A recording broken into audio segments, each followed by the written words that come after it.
for more on the terror attacks in France and look at what Jewish and Muslim communities in France are facing. I'm joined from London by Jonathan Sacerdoti. He's a terrorism analyst and an award-winning political and cultural commentator. Jonathan, thanks for being on the program. It's good to be with you. So let's talk about the impact these horrific attacks have had on the Jewish community in France.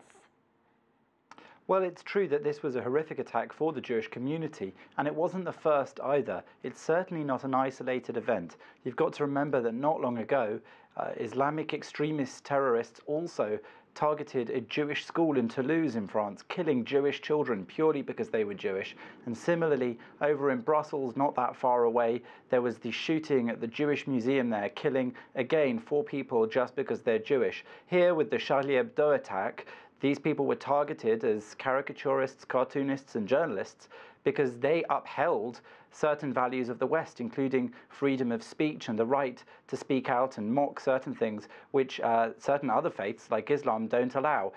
In the same way that those people were targeted because of their status of upholding these Western values, Jews were targeted in that kosher grocery store, which the terrorists also took hostages in and then brutally murdered people simply because of their Judaism, which of course has meant that French people, looking back at this history of killing that's going on there at the hands of jihadi terrorists, are now quite afraid of further attacks on Jews, and there's a record number of French Jews leaving that country and emigrating to Israel as a result. So are they leaving and immigrating to Israel because of fear of what the extremists can do, or because they don't have any confidence in the fact that the French government can protect them? Well, in part, it has to be both. I mean, if the extremist terrorists weren't targeting them, the French government wouldn't have to protect them. But also what we're seeing here is an increase in this kind of attack, of so-called soft target attacks, rather than targeting parliamentary buildings or similar places which have high security now.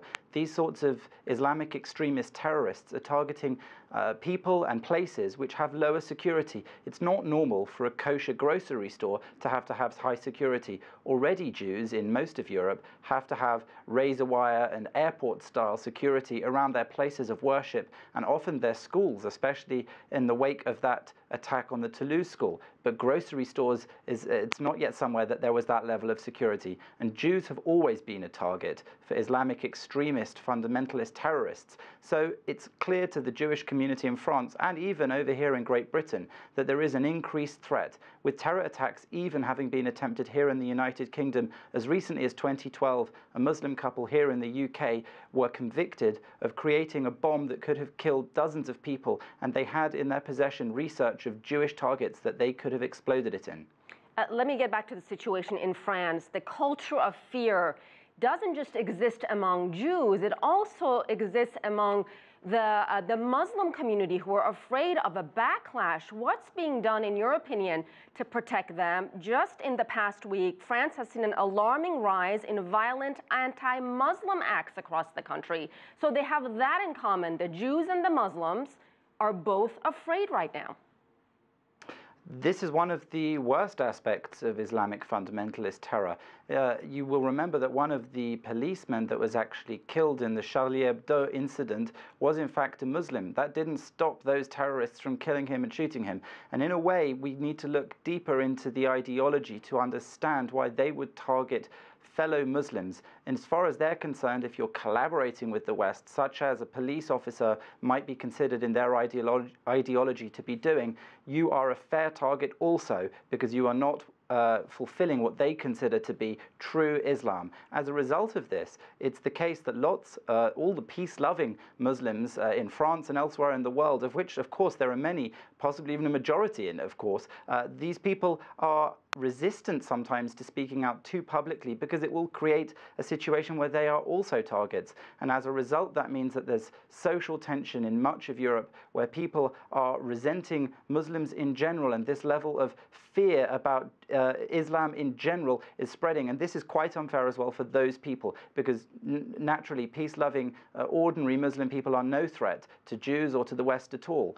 So, Jonathan, what is the solution here? How do you bridge the gap? How do you bridge the divide between these two communities?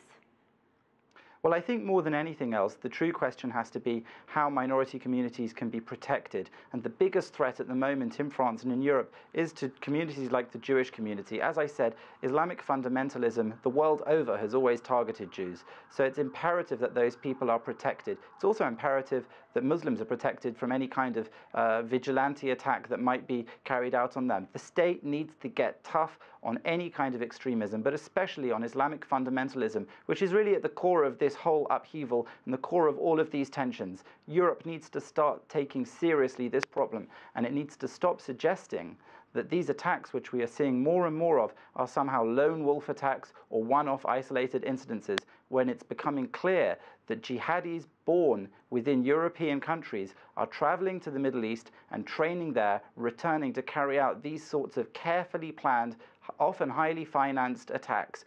And that is how the West is slowly losing that battle in order to uphold its values in the face of this extremist ideology.